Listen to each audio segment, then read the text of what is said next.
कुणीतरी खूप छान म्हटलंय, बाप केव्हा आठवतो माहिती आहे का? बाप केव्हा आठवतो माहिती आहे का? आपण खऱ्या अर्थाने गरीब केव्हा होतो माहिती आहे का? कुणी आपल्यावर रागवलं म्हणून तक्रार तरी कुणाकडे करावी असा साधा प्रश्न पडतो ना तेव्हा. ज्यांच्या आवाजावर असं धावत सुटावं लागायचं ना, तो आवाजच कधी कानी येत नाही ना तेव्हा. जेव्हा आपल्या साध्या भोळ्या रखुमाई शेजारी आपला विठ्ठल उभा दिसत नाही ना तेव्हा. चार लोकांत जेव्हा आपलं कौतुक होत असतं, मात्र कॉलर ताट करायला गर्दीत बाप उभा दिसत नाही ना तेव्हा.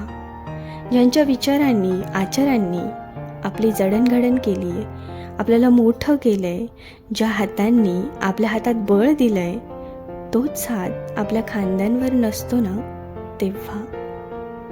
ज्यांनी आपल्याला खांद्यावर बसून जग दाखवलं, त्यांनाच एक दिवस खांदा द्यावा लागतो ना तेव्हा.